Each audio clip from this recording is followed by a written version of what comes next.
Welcome to the No Name Podcast. Thank you for joining us. We're here with episode 15, I think. It's a follow-up to our mental health. So hopefully you guys had a chance to watch the first one and not go back and watch part one.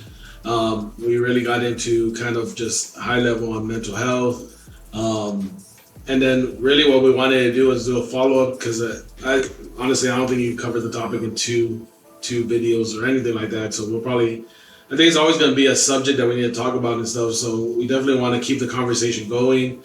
We actually have a guest with us, Alex. He's part of our church.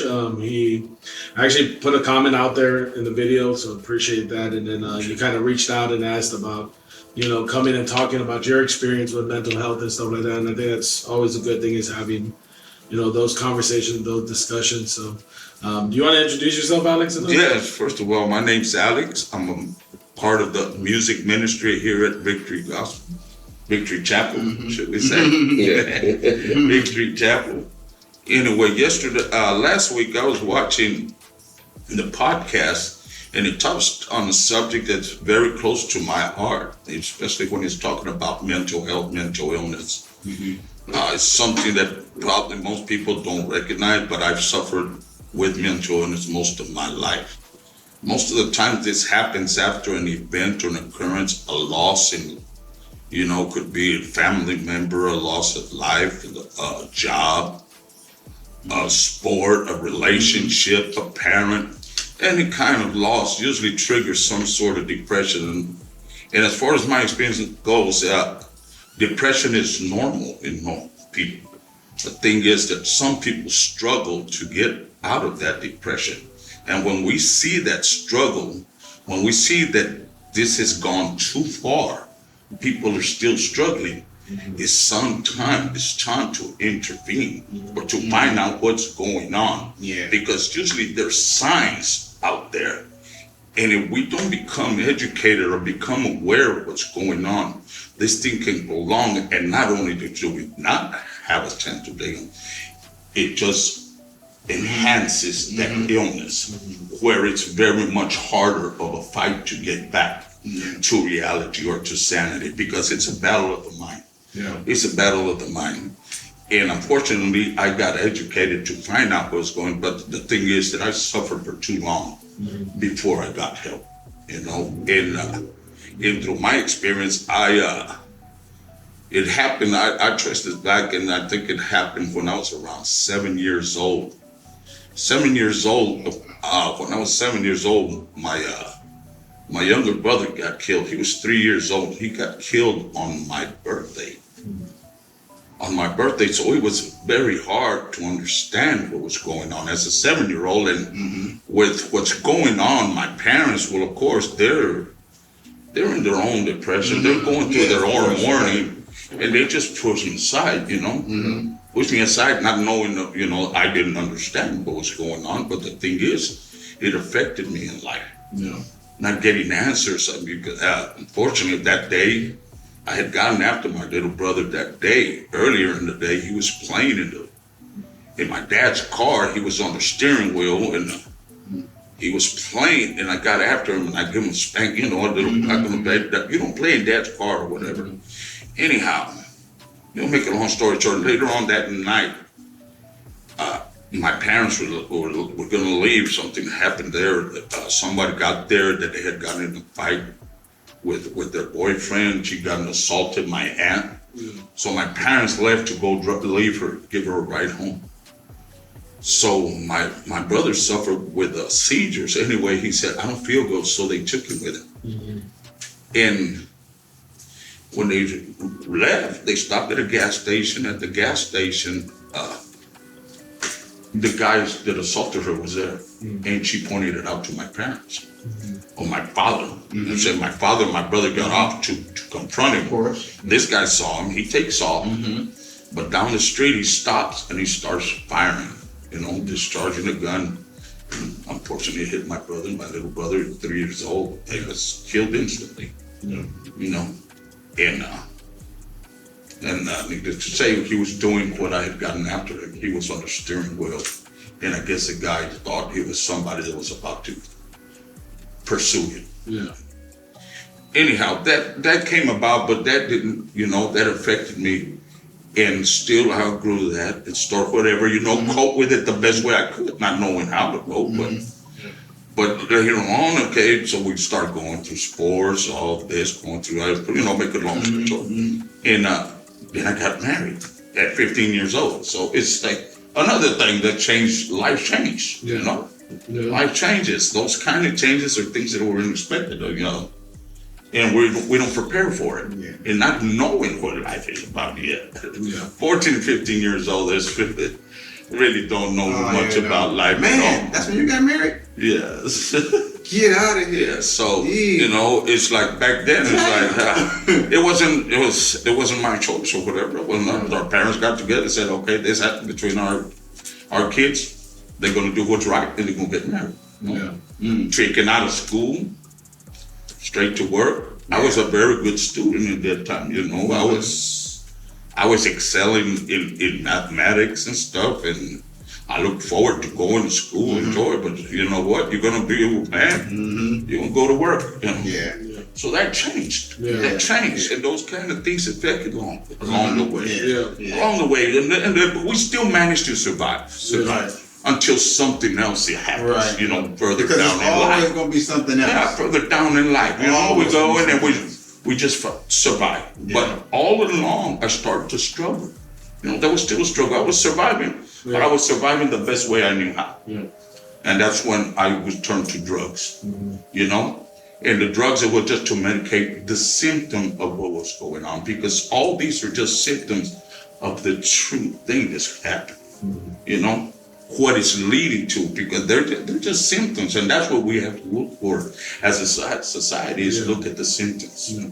At the symptoms, like I said, if people stop eating, overeating, spending too much, going on shopping sprees, not paying their bills, or just, or not can't hold a relationship, can't hold a job, stuff like this, there's usually because something is going on. Something is going on. And the first thing when I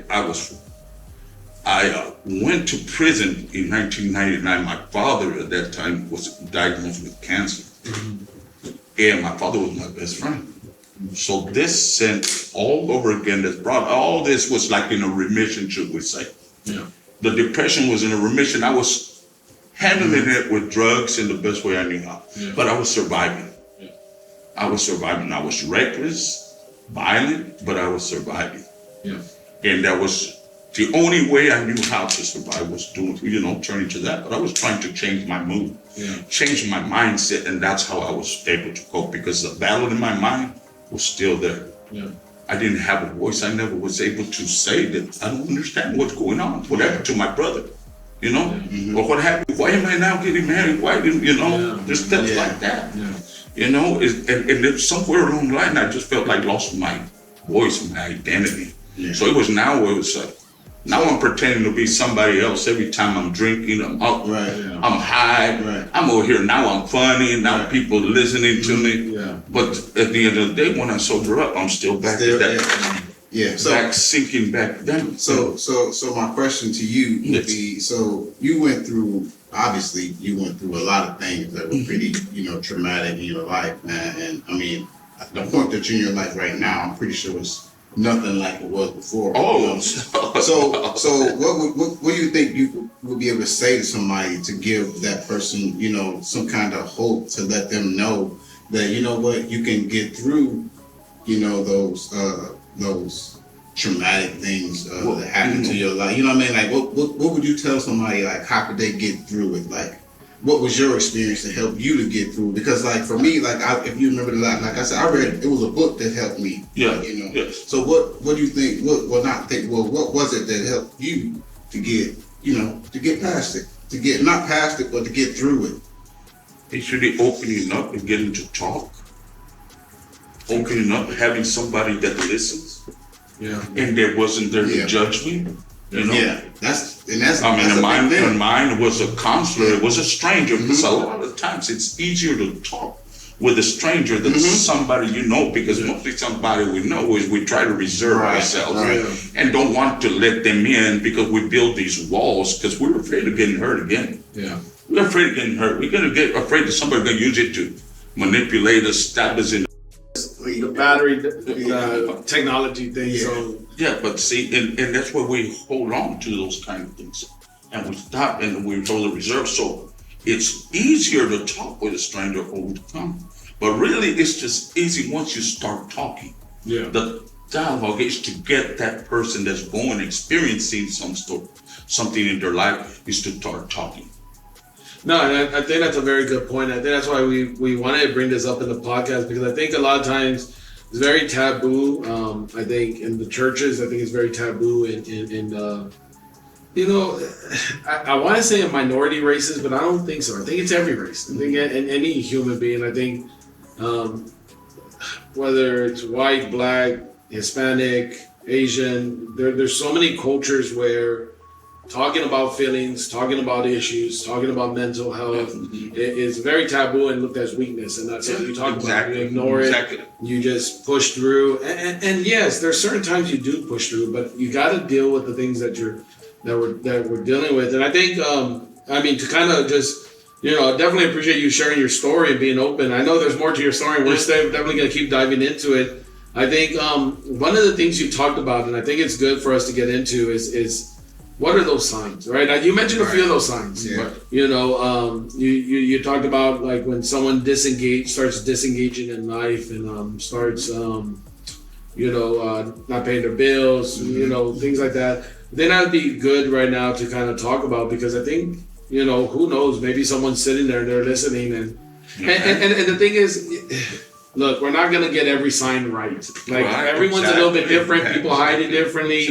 People react differently, and so it's all a little bit different on how people deal with it. But I think just kind of, I think everyone here has had experience on it. So just kind of opening up and let's talking about like what are some of the signs that we should watch out whether it's depression or even just going through a depressing moment, right? Because I know I was talking to my brother about this the other time, and I think there's a thin line in it, and I'll be honest, I don't know enough about it where I think you still should go educate yourself. Don't take everything I say as the textbook. But I know there's some people that, you know, there's some people who have depression where they just get sad any moment, but then there's depressing moments, right? We go through depressing things. Like, to me, I think, and this is my opinion, my feeling on it, I think whether we know psychologically or not, there's typically some kind of thing that triggers the depression. Exactly. I know some people, but there's going to be some people out there that say that there is actually nothing. They just get sad.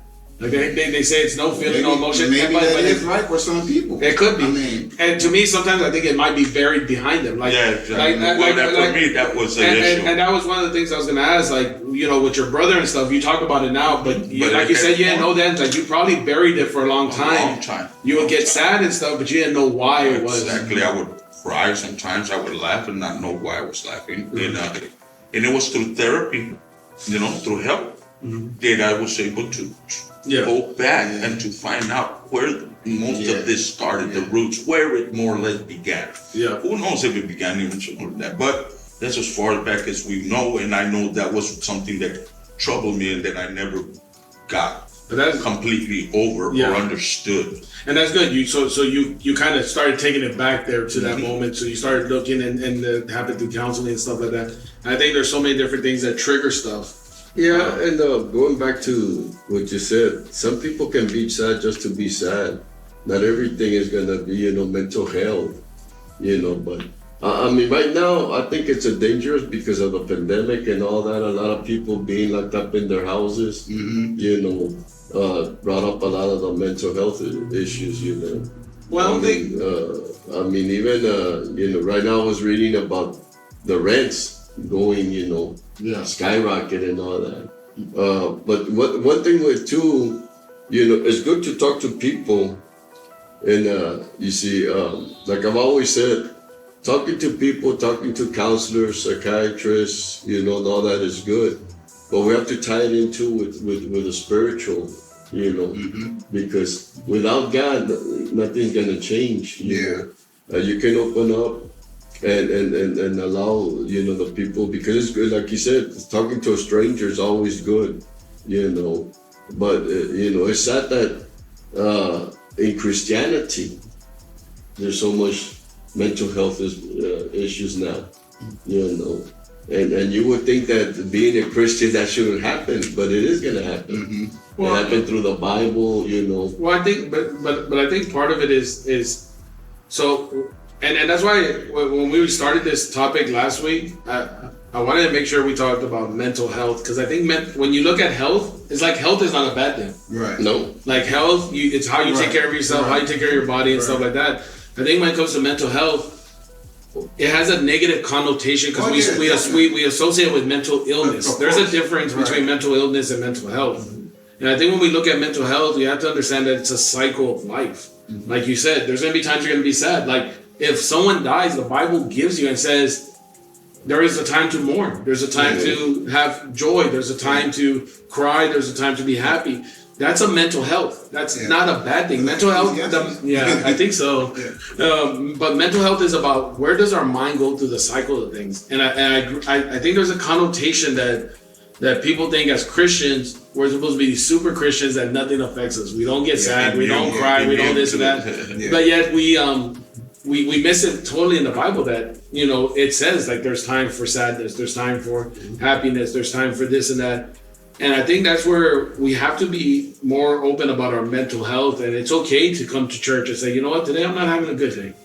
Today I'm having a bad day. It's rough, but hey, I'm going to trust in God. I'm going to seek God out. I'm going to seek out a brother or sister to help me through it. I'm going to, you know, we're going to deal with those things. But I think there's sometimes that misconception that mental health just means that it's a clinical thing. Right. No, it can be both, you know. Some are clinically, he was diagnosed clinically, you know, through it. And there's other people that are not. You know, that's why, like I said, before I came to Christ, I tried everything to change, you know. And there was good people, good counselors, good, giving good advice. But at the same time, there were bad counselors too. That they, you know, they didn't know what the hell they were talking about. They read everything in a book, and they thought that you know, they would follow the book to the letter, you know. And sometimes, you know, I would talk to people and all that, and it would help out for a while. But then there I was again, you know, especially when I was alone, you know, it would hit me, you know, it would hit me and all that. And then when I came to Christ, you know, you know, and God delivered me, there was a joy and happiness that came in. But you see, and that's where we make the mistake. We think that when we come to Christ, God fixes everything right away. No, there's going to be a process because we have to deal with all those stuff that's in our hearts, with all the stuff that we hear in there that, you know, sometimes we even forgot that there was there, you know, some of the bad things. You know, with time, it's going to be brought up, and then that's where we got to deal with it. You know, deal with those issues. The sad thing is, you know, we've already been saying it several times in podcasts. You know, find somebody to talk to. You know, even if you can't talk to somebody in our church, you can't talk to us as the pastors. You know, or the leaders. You know what? Go and find somebody. You know, because if not, you know, you try to do it on your own, and if you're not trusting God, that's a dangerous thing. I mean, we've seen it happen to a lot of Christians, you know. So how do you, this is my question, so how do you, so if we've seen it, like how do you tell Christians to do, I mean, not tell them, but how can you know, like, I'm not even say reassure, but, you know, tell people like, hey, this is, like you just said, you got to trust in God. Because if you don't, I don't know, if you really don't trust in God, then what? Oh, they're gonna have a hard time. You know what I'm saying? Like you gotta struggle. Because it's okay. So we saying mental health, like you know the health of your mentality. You know the way you think. You know because your emotions can be crazy, and I think emotions got a lot to do with mental health too. Yeah, I think. So, but I think part of it is that for a long time in church, and I feel like I'm probably guilty of this. We looked at emotions as negatives. Because we talk about it. Don't walk by emotions. Don't walk by faith, not by sight. Don't walk by emotions. Don't do this. Yeah. And we look at them as negatives, and I think sometimes we forget that emotions is part of life. Now it's not supposed to dictate. It's not supposed to dictate. I mean, look, the Bible clearly said Jesus wept. Yeah. So Yeah. Jesus had emotions too. So Yeah. I mean, I understand that, but I don't know. What's your question? I mean, I'm just saying, like, I'm trying to say it, like, because you saying if you don't trust in God, but how can you tell people to do that though? Like, not make them do it, but like, you know, show them that the only way is if they trust in God. I don't think you can. You know what I'm saying? Like, well, because you know what I'm saying? Like, because we telling people that, and I know that I do, and I know that you do, and I know that you do and you do. But that's but where, how can you tell other? You know what I'm saying? Like, but that's where we, like, all you can do is point them to a relationship with God. You can't force anyone, and there's no great illustration or example or story you'll ever give. Like, we're walking testimonies, but they have to build that relationship with God. Like, that's the thing of it. Look at the 12 disciples. Jesus handpicked them. He picked the 12 disciples, he handpicked them. Each one, you know. He found them somewhere and he told them to follow him. And they all did. And the Bible says that for 3.5 years, these men followed him, heard his teachings, you know. And Jesus never lied to them. Jesus, from the very beginning, told them what was his mission, told them why he was here on earth for, you know. And these men saw some of the greatest miracles that Jesus did that may never ever be duplicated. You know, they saw it firsthand. Okay. But then when it came to when the storm came, when it was time for Jesus, you know what, this is it. Now you're gonna have to fulfill, you know, your obligation to die on the cross. You know, all of them. The Bible says. I guess only John was the one that, you know, didn't really separate complete, but they all separated. And look at Judas. Right. Judas came to the point that he even betrayed him and sold them out. You know, because sometimes we come to church, and it happens to all of us. We come to church, you know, the music is alive. It starts, especially when we're inside in the building, and man, it starts vibrating, and people get emotional. We start saying things, you know, from the word and all that, and people start ministering, you know, and we start ministering to the people. But sometimes most people will not allow God to go into their hearts, to where the problem really is, and into the mind. Sometimes we allow only you know, our emotions to be touched. Right. You know, so by the time the service ends, and we may even come to an altar call and all that, and do it. But once we walk out, we didn't really dealt with a problem. You know, and we go back and you know, and just like we believe there's a God, there's a devil. And the devil is there to destroy, the Bible says, you know. And he will use whatever our weaknesses, our discouragements, our depression, our anxiety to come down on us. Okay. Because even Judas, do you know that Judas could have repented, you know, afterwards? Even when he felt bad and he got those 30 pieces. See, he thought those 30 pieces were going to solve all his problems. You know, he thought, man, this is it. I'm going to sell him out because you know what he lied to me? He said he was going to be the King of Kings. He said this and that throughout these years. And you know, and then he committed suicide. That's what the Bible says. You know, took over his own life. So his mental health. You know, yeah. So touching on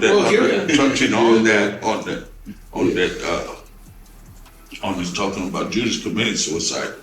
See, regardless of everything that I was going through, something always stuck to me because that did cross my mind, you know. And but thing. One, you know, my father and them were very. We used to go to church when we were small. After my brother passed away, we stopped. My mom went into depression. My dad went into an alcohol, stuff like that.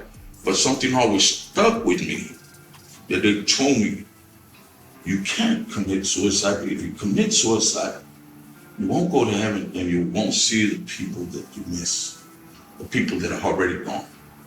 And that little thing was something that kept me always going and not going, but yet I was very right. Mm-hmm. You know what I mean? Yeah. But that instilled me, that it seemed like it was something insignificant, but it meant something at that point, even as little, that I held on to that and that kept me going. Yeah. So it's part of what we say, what we see. See, nowadays we live in a society where with social media and all this is rampant.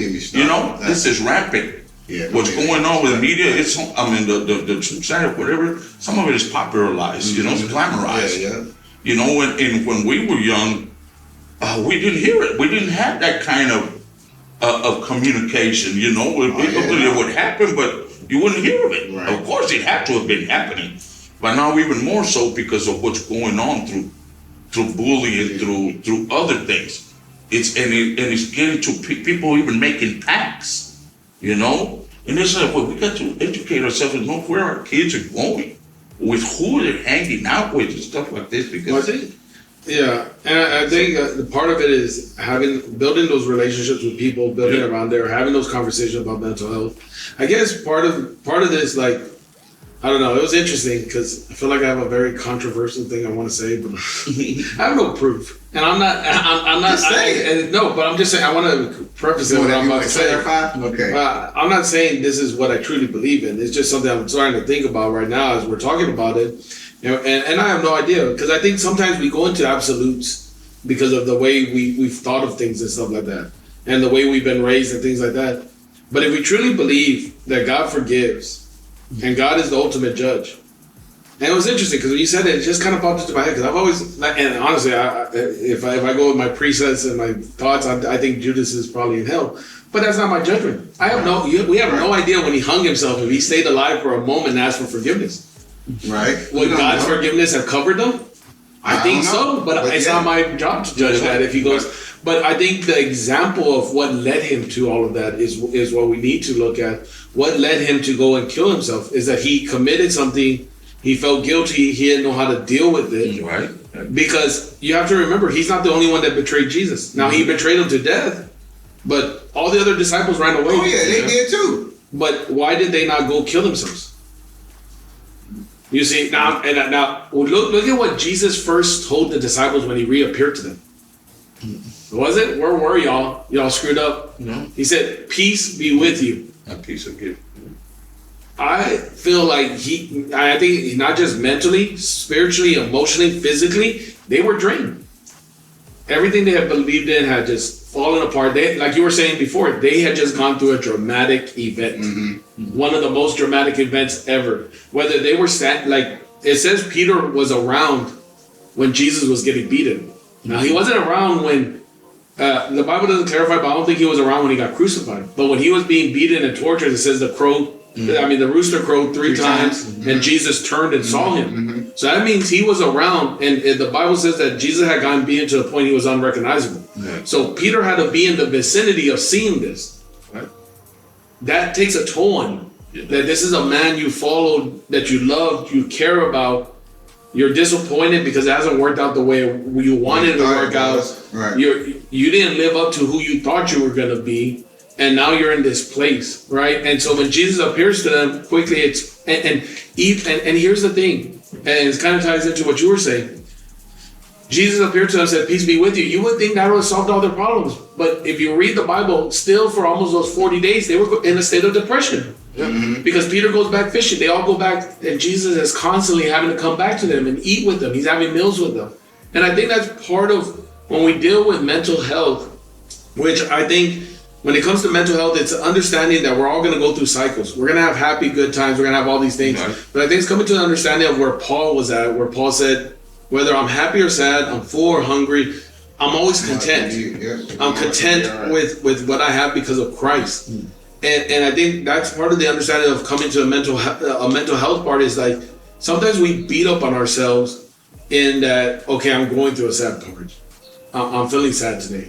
Like I had something dramatic happen. I went through this and we don't allow ourselves to go through that emotion because we're Christians. It's nothing should affect us, or even from a masculinity part. Being a man, I shouldn't allow this to affect me. I shouldn't cry. I shouldn't allow this. I shouldn't allow that. And we go through these cycles and we don't allow our mind. And then what we don't realize is then we carry those burdens on and we push it to others. And we blow up into different things. Some of it suicide, some of it anger issues, violence. And honestly, in this world that we live in, because we destroyed it the way we did from the moment Adam and Eve brought sin into this world, we're all going to have some kind of mental health thing. We're all going to have some kind of burden. There's no perfect life. Go find any person, whether north side, like when we talk San Antonio, we say north side, we say this, but you can go to the richest side of town, to the poor side of town, and I guarantee you, there is some kind of issue with all of them. If you go to another country, we could just go back. We can look at the people in the Bible. Yeah. Look at you could probably name anybody in the Bible. They have some kind of mental. Like, come on. Yeah. Because Job, remember the day he was born. To Judas and all the disciples, and we've been in church for a while, all of us. You know, how many times have you sat in a church service, in a seminar, in a conference, in a revival, and your mind is not there? Yeah. And only your mind will click in only when you hear something that you like. Well, the selective hearing, you know, because you're talking about the 12 disciples, and I believe they all heard, while they were with Jesus, they all had selective hearing. There was time that they would listen to him because they enjoyed, what God was telling them, and then there was probably times that they didn't listen to them, you know, and that's why I believe Judas hung himself, you know, because one thing that Jesus showed throughout his life was compassion and mercy and grace to people, and to some of the worst people in the world, you know, at that time. But yet, you know, I believe one of the hardest things is and this happens to me, and it still happens to me. We've done things in our life that we know God has forgiven us, but we can't forgive ourselves. Oh yeah. We can't let it go. And as long as we can't let it go, it's gonna keep on affecting us in life. You see? And we'll play it off like if we overcome it. You know, we'll play it off. You know. And sometimes even, you know, you can go to counselors, you can go to psychiatrists, you can go to church, you can go to your pastor, to your leaders, and listen to what they say. And sometimes, you know, you get emotional and say, okay, I got it, I'm gonna do it. But we don't really deal with the problems inside our hearts and our minds. You see? And that's what I mean. Spirituality with the counseling and all that has to go hand in hand. Yes. You know?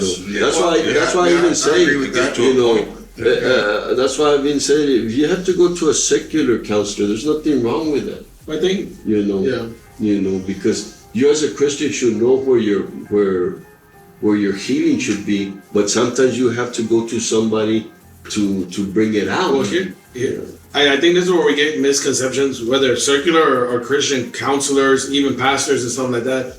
If the pastor is giving you I think the mistake we make sometimes, or the misconception, if the pastor or the counselor are giving you just straight answers, they're probably not a good pastor or counselor. They should give you the tools for you to come to the answer. Yeah. Because we all have to come to our own answers. Like, that's the thing. Like, and that's where the spiritual comes in. Like, you can advise someone and tell them, but they got to be the ones that go into prayer. They got to be the ones that, like you said, I think a lot of times what happens in Christianity is we get saved and we think, like you were just talking about, you conquered, you feel like you conquered, but really what we did was we buried it, and we didn't deal with it. And that's for me, like the thing that's really come to my life in the last few years, and really what I've been thinking about the last couple of months as we've started talking about this stuff is, am I dealing with it? Am I dwelling on it? Or am I hiding it? Because you can bury something, you can dwell on it, and neither one of those is good. Mm-hmm. Or you can deal with it. And learning to deal with it is different ways. Sometimes it's having to talk to someone, and it's not them giving you the answers, but it's a matter of you just laying it all out. Sometimes some people do it in writing. David wrote out his thoughts. Yeah. Some do it in I don't know, they draw. Some do it in different things. There's so many different ways, and a good counselor will give you the tools, but you got to make it yours.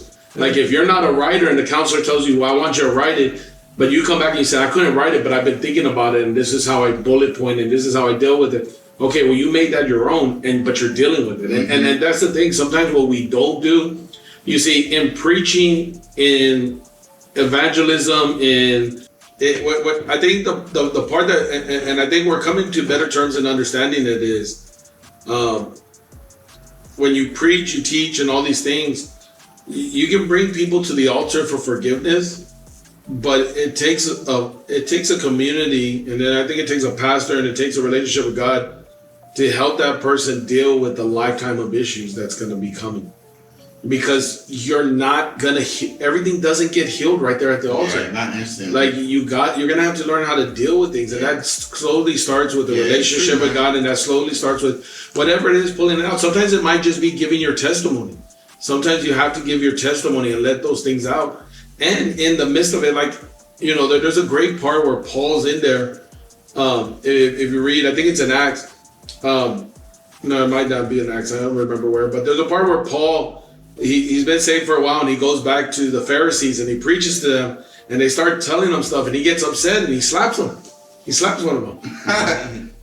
Now, he later repents and he found that himself that he wasn't ready for that. He thought he was, but he hadn't dealt with all his issues with the Pharisees. He hadn't dealt with the things he felt with. Now he was saved. He saw Jesus. He was preaching. He was doing, but he understood he hadn't dealt with everything inside of him just yet. And I think that's some of the things that we find out when we're going through our Christian walk, when we're going through our things, is that some of this stuff's gonna take a lifetime of dealing with. Like it doesn't just go away. And maybe that's comes up some of the things here, and I guess the question I throw out to everyone here is like, what have you found that helps you deal with when you're going through those times, when you feel like you're either being dragged into a depression, or you're having a hard time, or you're having this? What practices have you found that helps you, deal with that? Because we talked a lot about depression, we talked about some of the signs, but what do we do to deal with it? First, you need to recognize. That's the very first thing. You need to recognize within yourself. If you feel like you're starting to have some kind of issues, man, Secondly, prayer works. I don't know what other people believe in. I can't tell other people what to believe in, but prayer. Now, when you say prayer is prayer. Okay, yeah. Prayer is a constantly talking to God. I question every day. I have questions to God. I feel like I'm talking to God.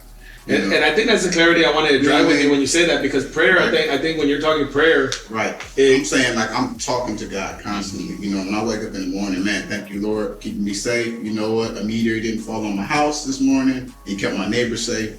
Thank you, Lord. What's on the agenda today, God? Right. Okay. Oh man, thank you for this hot water. You feel me? Like, but what you just said a second ago, you said you question God sometimes. Of course. Well, but that's what I mean, because sometimes I think when we say prayer and we say pray about it, people go in and say, okay, Lord, take away this depression. That's not the way it always works. No, I'm with you where you were saying is using those tools. Yeah. Is using those tools that have worked before. Yeah. It's like getting on that phone, talking to somebody, using those things that have worked for you before. We can't go back and get hope to find our way back. So what if we don't use what yeah, I'm gonna say, what kind of tools do you use to help you? The education that helped me get out of there first, recognizing. He was talking about writing things. I used to write things. I used to have journals and stuff like that. Things that were personal, and I shared them with some of our groups because I used to participate with, and would say, man, why don't you publish this? And I said, no, this is for the person that's going through this. It's not, these are my personal thoughts, these are for people, but it was that. It's writing things down and say whether it's worth weighing it out, whether it's balance it out, whether it's worth carrying it around, or is this something that there's nothing I can do about it. If there's something I can do about it, let's do something about it. Let's change it. If there's something I can't change, then let's come to terms with it. Let's deal with it. Let's process it. I think sometimes we don't want to do that though. What? It's right. Right. Well, the thing is, he's like, what do you do to keep going back? Right. See, like I said, I'm doing what worked for me. Yeah, you're doing I'm right. doing what worked for me. Right. And that's the thing, it's going to be different for everyone. So you're writing, you said praying, and just talking to God. And I did the education. It was like first to find out what was going on in my mind. Yeah. Educate myself, and that's what we should all do: is educate ourselves on what is going on, because it's also things going on. There's things that, don't get me wrong, because spirituality came later on. Yeah. And that was when I came here, and it was after an event. My uncle passed away. I came here for a funeral, and I came and I asked God just to comfort me, because my uncle was like my father all over again. He lived with me for the last 8 years before he passed away. And I came and I asked God for comfort, and that's when God touched. And since then, I have not gone back to see a counselor. I have not been on medication, because now I have that what was missing, other than the tools, the spiritual side. Yes, then they go hand in hand. They go hand in hand. That's what I mean. There's good things out in the world that can help you. There's good programs. There's all that, but until we come to realize that we need the spiritual help, some of those tools aren't going to be that good. And even once we come to Christ, it's like I was telling I've said in the other podcast, like that one pastor that was in Caleb, that committed suicide, and they caught my attention because they were saying that he had been dealing with that for years. Wow. And he had been a pastor for a very long time. And when I heard that, I wonder, what is it that didn't, make him really come to the Lord? You see, I believe that a lot of times, with a lot of us, we're not truthful with God. No, wow. And the weird thing, God knows everything, right? But still, we're not truthful. We don't come out to tell them, to help us, to tell them what's really bothering us, even though He already knows. But you see, that's the thing about God. God cannot help you if we don't ask for help. He cannot come in, because that's the way He made humans. And we needed to ask Him for help. We need to seek Him. And a lot of times, we come, how many times have we come to church knowing that we've done something wrong, and yet, we think that God doesn't know. Our mind tells Him that, and then the conviction comes, God comes and convicts us, and that's what I mean. There's a scripture in Psalms 34:17, this is, when the righteous cry for help, the Lord hears and delivers them out of all their troubles. The Lord is near to the broken heart and saves the crushed in spirit. You see, when the righteous cry for help. See, most of us, if we're real, we don't cry for help all the time to the Lord. Most of us were selfish. We're always asking God for something that we don't really need. For the best things in life, which there's nothing wrong with that, because God can bless you with the best thing in life. If you study the Bible in the Old Testament, man, most of those kings and men of God, they were rich people. They weren't just anybody. They had it all, because God blessed them with it, And sometimes we're always asking God, instead of telling God to come and help us, cry out to Him for help. Really need help.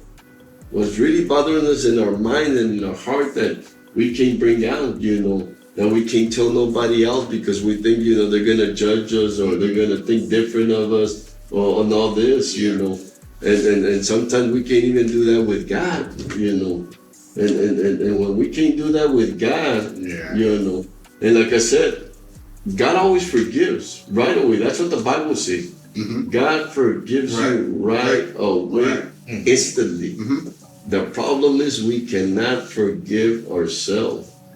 And when you can't forgive yourself, guess what you're going to do? You're going to punish yourself. Just dwell on it. It's like Tony said, man. You dwell on it. Yeah. Either you're gonna torment yourself, right? Or you try to hide it. But I think you can't. But I think part of it is that I think we have to come to, at least my feeling on it, we have to come to a better understanding that I think just because you're dealing with stuff doesn't mean you've fallen away from God. Oh yeah. Because I think like even that example of the pastor that killed himself in there, we have no idea what that man was dealing with on a day-to-day basis. We have no idea if he was trying to deal with it with God. Now, there's signs that possibly not, because I don't know why he would have killed himself. But again, we have no idea what the circumstances were behind it, what led him to that, what did any of that. And that's the thing. Like, I think sometimes a lot of us or a lot of people don't want to deal with it because we feel guilty for even feeling that way. Like, oh my God, I feel not with me. I felt depressed, so that means I fell away from God. I got sad, so that must mean I'm not a good Christian. And I think far from that though. I think it has to be going through those things and dealing with it and seeking God and being truly honest with Him in those areas, because that's the only way He deals with us in those areas, is when we're truly honest with Him. But I think a lot of us I think there's not one answer to it. That's the thing. Like this topic and these things are so multifaceted, and there's so many different circumstances, issues, and things that go on. And I think that's why I think as a body of Christ, I don't know what the right answer is, but I do know we have to figure out how do we support each other more through these things. How do we help each other as best as we can when we do have members that are going through depression, or they're going through sadness, they're going through this, they're going through that, and allow them to understand, like, it's okay, you're going through it. Like, don't dwell in it. Like there's a balance in it. You can't go to one extreme or the other. There's a balance in it, but it's okay to go through and there's gonna be times you're not gonna be able to help a person. No, I agree. Right. If they don't seek help. No. I mean, Judah was with Christ for 3.5 years, never sought Christ for help in that situation. Whatever was his downfall, whatever brought him to that point, that he gave up Christ.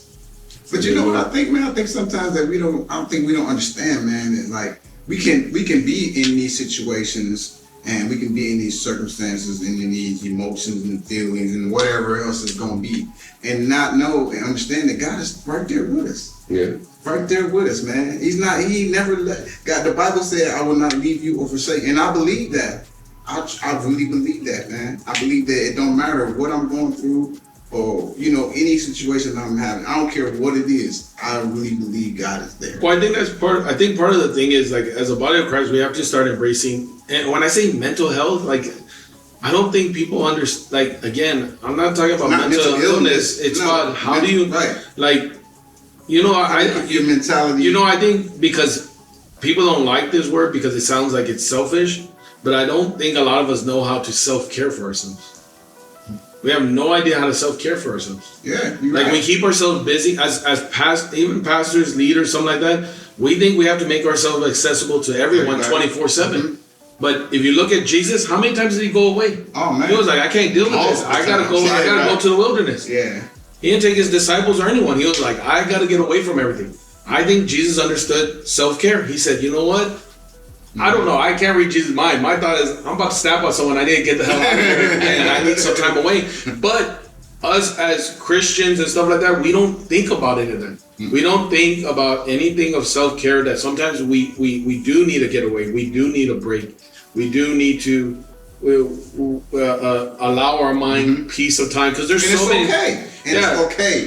Like for me, like I said, when I'm dealing with things, I'm not much of a writer. Sometimes I'll write something, sometimes I don't. Sometimes it's music, but there's sometimes where I just need to shut off my mind. And it doesn't mean I'm burying it or not. It means I need to shut off my mind for a moment and then come back to it. I'll put on a movie. I'll go watch a movie that I don't have to think about, I don't have to do anything, because it just takes me out of the moment for a moment. And then I'm going to come back and deal with it. Now, if all I do is just turn on movies and never deal with it, then I have an issue.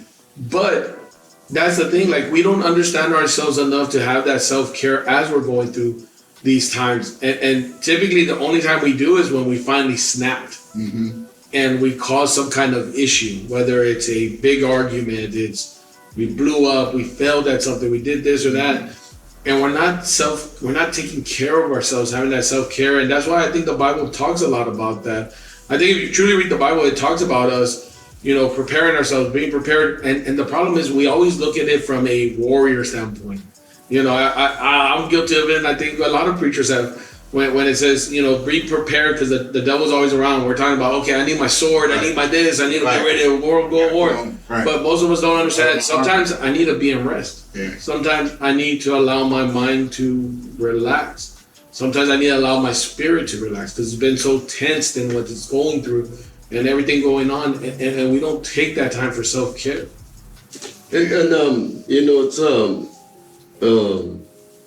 See, I think another problem is when we come to Christianity, we think Christianity is going to be perfect. We think coming to church, everybody's going to love each other, be holding hands, playing a tambourine, singing Kumbaya and dancing and all that. And when they don't realize that, the church ain't perfect. There's going to be problems. There's going to be people, like I tell people, my dad would always say, not everything that goes in the garage is a car. And I never understood that. Then he said, not everything that comes to church is a Christian. See, and what that meant, with time I realized, just because we come to church doesn't make us a Christian. Doesn't make us that we have a relationship with God. Doesn't you can carry a Bible, dress up as a Christian, because there's now they tell you how to dress up and all that as a Christian, and how to talk and all that. And most people they never take time to have a relationship with God, because a relationship with God is what's gonna make your life a difference. Because you're going to go through a lot of stuff in life, Just because we change in Christianity doesn't mean life is going to automatically, okay, there's a rainbow that's going to follow you and nothing's going to happen and everything's going to be perfect, It's like all the commercials. When you see commercials of all these different things, they make like life is going to be perfect. And life's never going to be perfect. Life is going to have circumstances. Then there's people that are always watching the news and seeing all the problems, the negative, our world going to, chaos and prices going up and all that. And all this is just part of life that's going to happen, And sometimes, man, all that with what we're going through it can make a person snap. Do you know that a lot of your mass murderers that were around, the Dunbar and all those, those guys would read the Bible, they would go to church, and something, make them snap in their life. I mean, Jim Jones, I remember the first time I saw the movie of Jim Jones.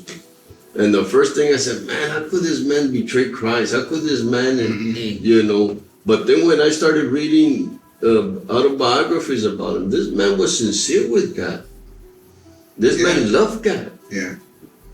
And something happened to him. Something made him snap. To come to the point thinking that, he was sincere that if they all committed suicide, they were all going to go to heaven. Then the man that was in Waco. Correct. Koresh, that man too, he started sincere with God and all that. And you know, and you know what was mind-boggling with Koresh? That most of the people that died with him, they were not ignorant people. A lot of them were professionals. They were doctors, they were psychiatrists, they were businessmen, they were people that, you know what, they weren't the down and out people. These were people that, you know what, and they followed him. I mean, these were men that when he came and told them, the Lord told me I'm gonna take your wife, they were okay with it. Here you go. You know, I'm not stupid, I'm not a rich man, but if somebody comes and tell me the Lord told me to take your wife, first thing I'm gonna do is probably beat the crap out of him and then tell him that Jesus loves him, you know. But sometimes we snap, you know. And like Tony said, sometimes we have to self-medicate ourselves. What is it? Not self-medicate, self-care. You know, separate, you know. Because look, I realized something. I've been serving God for 30-something years, and man, at the beginning, man, I was giving it 100 miles an hour. You know, I wanted to save everybody. Man, I got saved. When I first got saved, I wanted to go to all my friends, tell them about Jesus, tell them, and you know, and I thought they were all gonna come right away. Man, no, they started mocking me, calling me, oh man, you're a sissy, you're this, you can't hang no more, you know, and all that. What happened? You just, you know, you're not tough enough to do the time, you're not tough enough to be out there no more. And you know, they all turned against me, you know, and you know, and I would get discouraged. But you know what? I realized one thing. My job was to plant the seed. And now with all, after 30-something years, a lot of them, they're coming around. They come around. Regardless what is the circumstance that brings them, they come around. You see?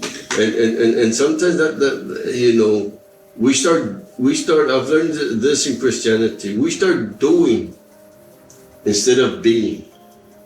What I mean doing is that right away we get involved in ministry, you know, right away, especially the hardcores that have been around the outreach. They always think, I gotta start doing something for the Lord. I gotta start doing something for the Lord. Man, I just can't be sitting down. You know, no, you gotta deal with whatever. Why have you gotten discouraged and fell down 20 times? Something's gotta be wrong there. That you're not correcting your relationship, you know. Either you're ignoring what's going on, whatever, because every time something happens, boom, you know, because you know what, again, we're not sincere with God. You know, we don't sometimes say, you know, I've done it myself. If God comes and deal with me and tells me, hey, Joe, you already know what you've done.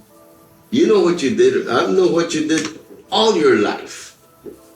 And you know what then the Lord tells me? I've forgiven you for all that. But can you forgive yourself?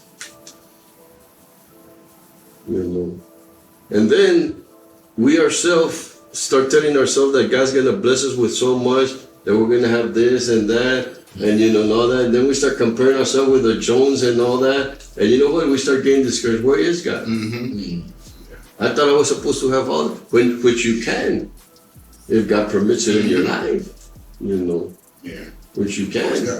You know, because I believe God ain't. You're not gonna always be suffering, and you know. Yeah, God blesses. You know, I've learned one thing in my life. God has always blessed me, no matter what. Might not been riches, but He supplied all my needs to this day. You know, and you know, the main thing I think is we have to learn how to seek help. You see, Judas didn't seek help. You know, the disciples, like Tony said, when Christ came. And they were, he first came to them after his death. They didn't believe. Even Thomas said, you know what, show me your hands. You know, I want to see that you were pierced and all that. You know, and when they were fishing, what did they call him? They call him a ghost. There's a ghost. They couldn't even recognize Jesus. And you know the sad thing, that there's people that's serving God right now that they can't recognize who they serve.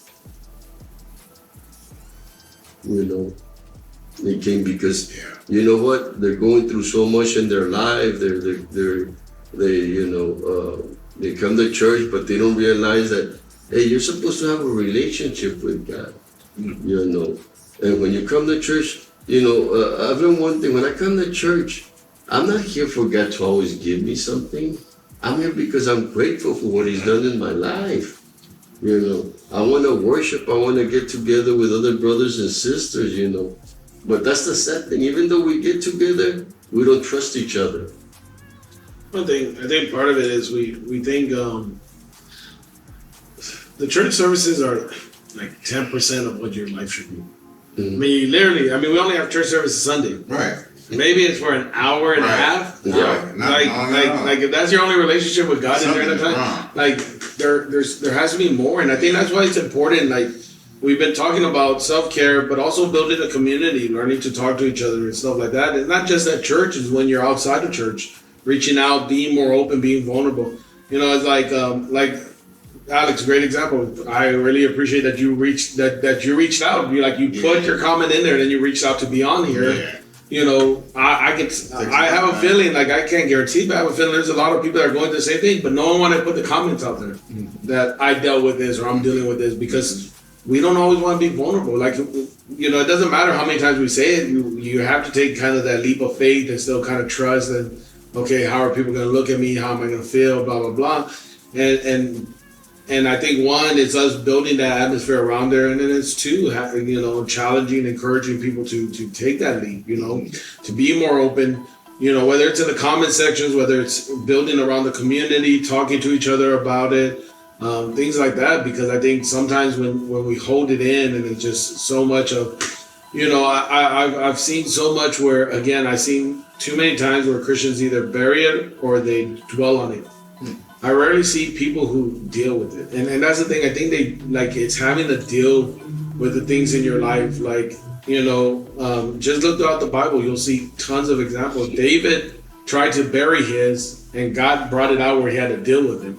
You know, he tried to bury that he killed a man, and he had the prophet come and bring it right out. And now David had the choice of burying it again or dealing with it. He had to deal with it. He dealt with his consequences. He dealt with what he did. He went to God, and then he had to deal with it afterwards.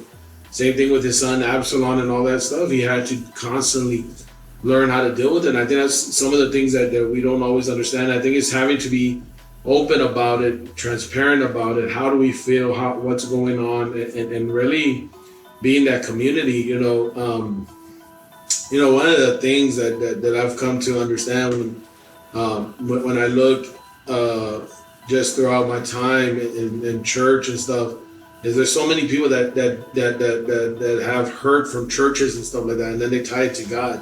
You know, churches, they're going to be inspired by God, they're going to be led by God, but they still have human beings running it. No matter if there's human beings running it, we're going to make mistakes, and we're going to accidentally, purposely, whatever. People get hurt by churches. There's churches that have scammed people. There's churches that have done this. There's churches that have done for even good reasons that people have gotten hurt. And what I have seen is, and that's part of mental health too, because if people don't learn how to deal with that, they become bitter and angry, and they tie that bitterness and angry to God instead of learning to deal with that hurt. And that's why it's good to building that community, talking about it, getting the counseling, because you got to talk it out. You got to deal with it. And this is something key right there too. When we connected with God, you know, most of the time, anything goes wrong in our life, we always tie it up with God. We always blame God. Everything that's happened in the world, you know, the most, some of the worst things this in America, some of the worst things that happen in America, the first thing people say is, where was God? Why did God permit that? You know, and then let's bring it down to us as Christians. We always think that God's supposed to take care of us and not let us go through nothing, you know, in life. Some of us, we're gonna face some sicknesses, you know. Some of us one day might get bad news of a sickness, you know, cancer, what are the others, you know, like Benny that got, he got the cancer, and then he overcame cancer, and whatever was on his lungs came and took away his life.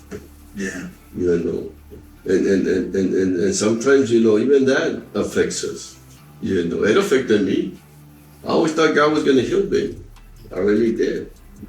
You know, I didn't wanna hear God say that He was gonna take him with him. You know, and you know, but one thing I'm grateful for Benny to the end. You know what? He never lost his faith in God. Never lost his faith in God. You know, and we're gonna go through things in life that we have to I remember there was a movie I saw, I can't remember, Steven Seagal, one of my favorite actors in the world. Oh my God. Came out in this movie, and I'll never forget this one guy. He was there. He said, he was a criminal and all that. He said, the greatest trick the devil ever did was make people believe that he doesn't exist. And man, when that guy said that, I said, wow. I was already Christian. I said, you know what? That is very true. That is very true. Because you know what? Anything negative that happens in the world, that happens in the church, that happens, we never blame the devil. We always blame God. Why God did that? Why did God permit this? You know, we never blame the devil. Then we never take blame for ourselves. Only when they accuse you, they said the devil made me do it. Yeah. When they accuse you of something, that way you say, but when something happens somewhere, you say blame God. But when they accuse you, say the devil made me do it. And you know, like Tony said about David, I've always admired King David. Now, when I first got saved, I struggled with it because the first time I read as a Christian that when God said, "A man after my own heart," the first thing it did, it bothered me and got me angry because God, how can you say this about a man that committed adultery? And murder. And then committed a murder, you know, and then cover it up. And then reading more throughout his time that, you know, David messed up a lot of times, you know, but yet, throughout time, you know what I understood one thing about David? No matter what he went, no matter what was his condition in life, no matter what he was going through, he never lost his relationship with God. Yeah. You know, when he was fasting and praying for that baby to be born, you know, alive, and he was there for, I think it was 3 days that he was there. And the Bible says he took off all his clothes and everything and laid there naked and all that, you know, praying, asking God for mercy. And I'll never forget that when they came and told him that the baby was born, but he was born dead. You know, the first thing David wanted to do, he wanted to eat. You know, he wanted to eat. And then when his family was in chaos, you know, because all his children were, I mean, they were something else. You know, one of them raped the sister, you know, and then Absalom wanted to go after him and kill him. Stepsister. Yeah, you know, and I mean, and imagine him knowing that God had told him that was going to happen because those were his consequences in life. But you see, David never gave up on God. If you study all his Psalms that he wrote, you know, one thing he always did was depend on God. You know, and no matter what we go through, that's what I mean. We have to seek help with one another, but at the same time, we have to tie it in with our relationship with God. Because without God, it doesn't matter how much help we get, it's not gonna work out. You know, I tell people that to me, serving God, it's a necessity. Oh yeah. You know, I love God, and it's a freedom of choice that I serve Him. But at the same time, I know for a fact, 100%, that if God is not with me, I'll go back to what I used to be. I know that for a fact. I know that. I'm not gonna deceive myself and say, well, I've been without drugs and I've been without crime, I've been without this for 30-something years, I can make it on my own. No. I believe that what happened to Nebuchadnezzar, when God told him, you're going to become like an animal, you know, when he denied God, when he was going to make that statue. So you're going to become like an animal and forget. I believe that will happen to all of us that say that, you know what, we're going to deny. Look at the world. That's what the world is right now.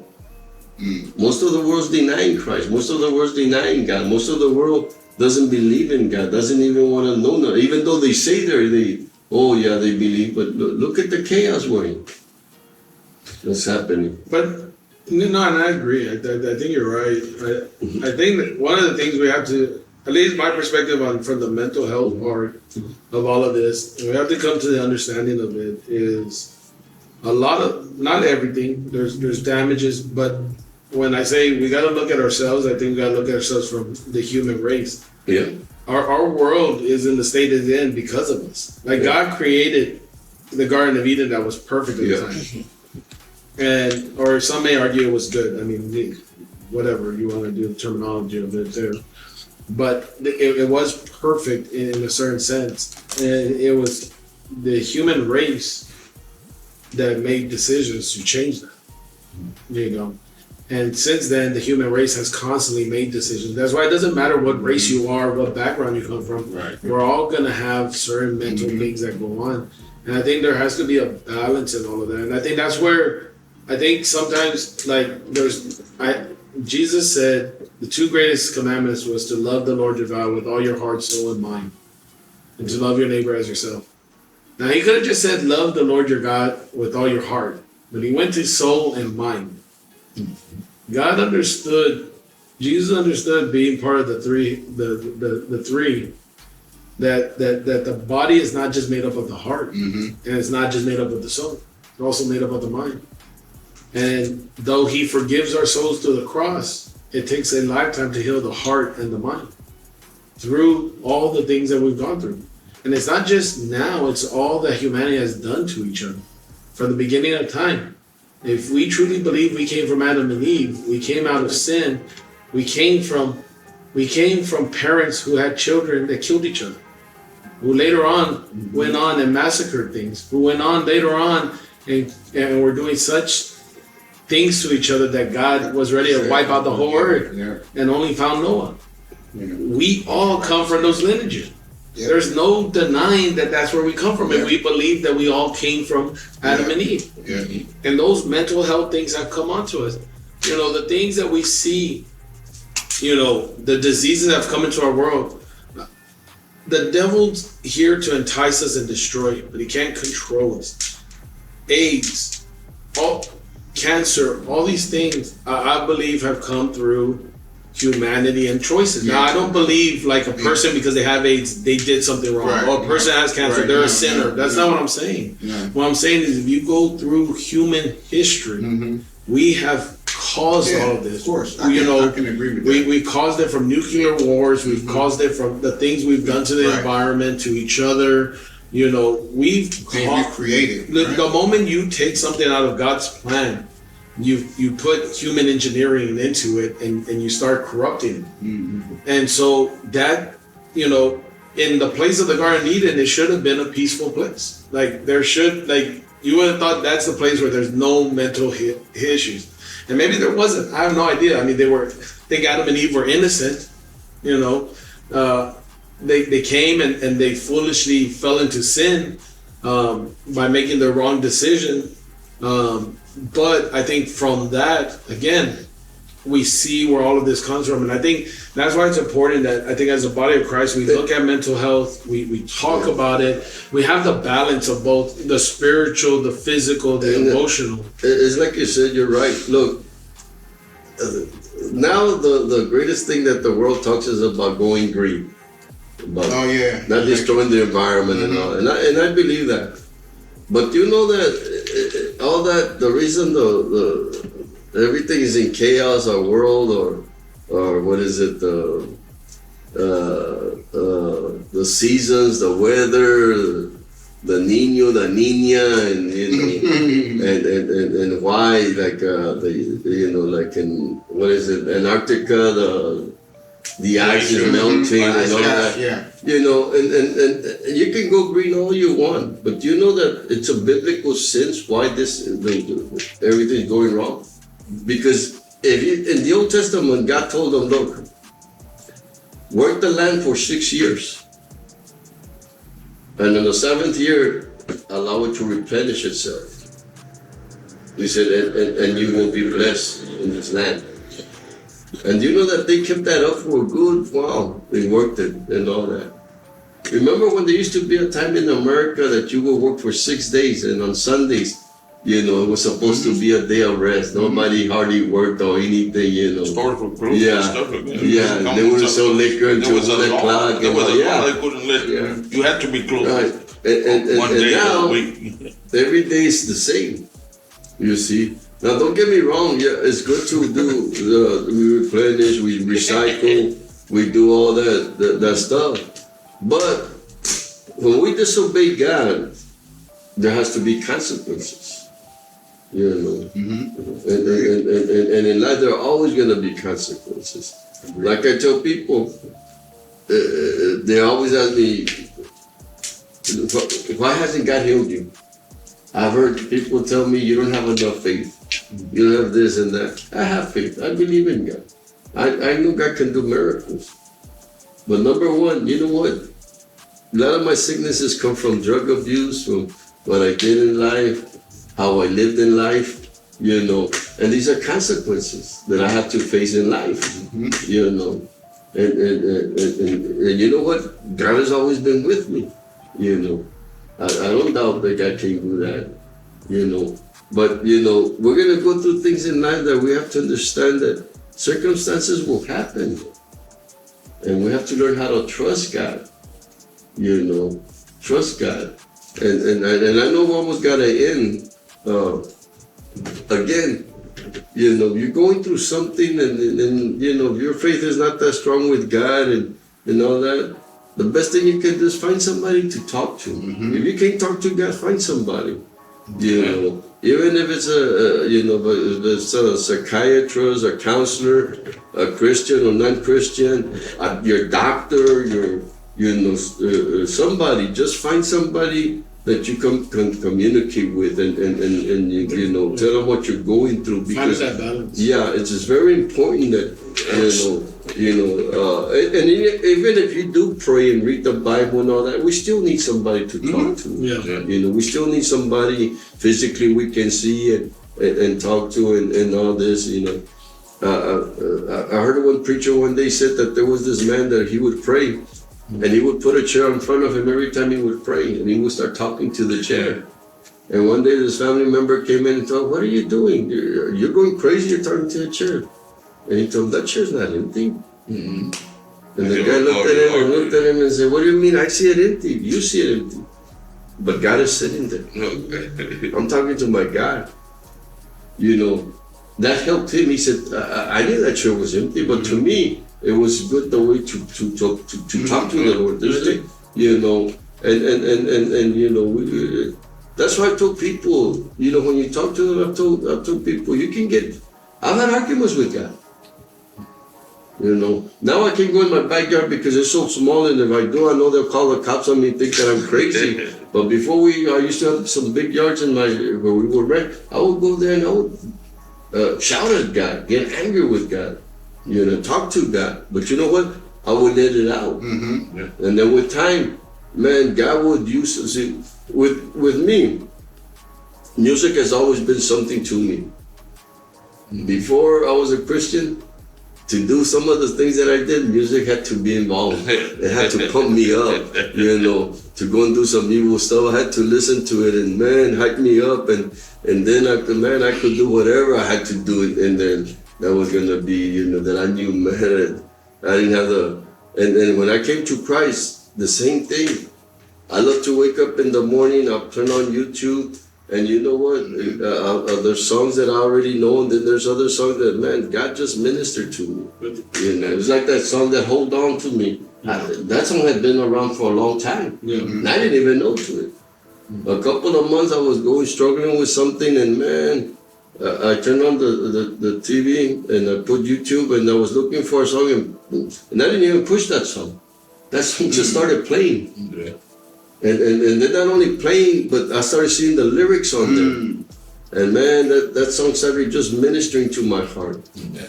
You know, God started telling me, you know what, all you gotta do is hold on. You know, because I was struggling, you know. Don't get me wrong, I wasn't thinking about going back to drugs or killing but man, I was struggling. Yeah. You know, I had a lot of questions in my mind that I was battling with God, why this, why that, why this, you know. And I caught myself comparing my ministry and all that, and man, God, you know what? You don't love me, you love the gringos on the north side, and us Mexicans over here, you know, we're suffering, and man, I was going through all that, yeah. You know, I was going through a brown beretta, you know, ready to, you know, and struggling, man, and when that song started playing, oh man, it just, right then and there, God started ministering to me, you know, and you know, and we have to find things that's gonna help us in life, you know. That's what I mean. If you can't, you know, even if you're Christian and you're struggling with prayer, find somebody to talk to. You know, we're here. You know, you can talk to us. Amen. But Yes, if you think you can't trust us, find somebody else. Well, I think that's part of where, you know, where people got to get engaged and be part of the community. I think, like you said, there's a balance. There's not one answer to this. You got to have the spiritual, you have to have the emotional, you got to have the community.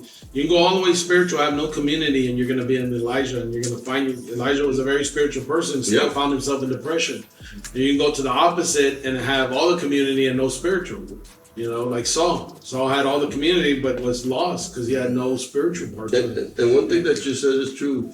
Just because you're going through depression, just because you're going through discouragement, you know, all these issues, just even if sometimes if you think you want to take over your life, does not mean that you're not saved. Does not mean that you don't have a relationship with God. Sometimes our minds, man, can play some of the worst tricks in our life, you know.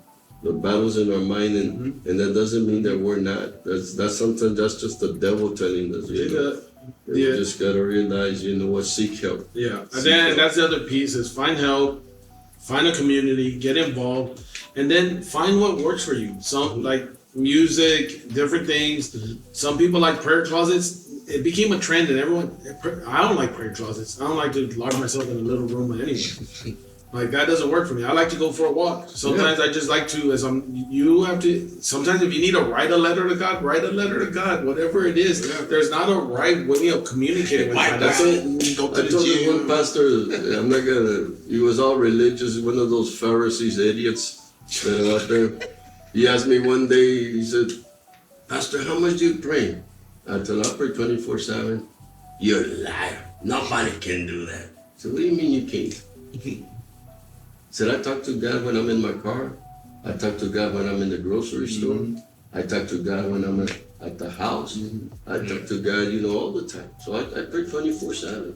I might not be kneeling. Now, if you're asking me how long I kneel, I probably kneel 5 minutes and that's it. But talking to God, he said, oh, no, you're supposed to, you know, separate. Look, one thing I'm grateful for my kids, they've taken me on vacations. And man, that's hard for me.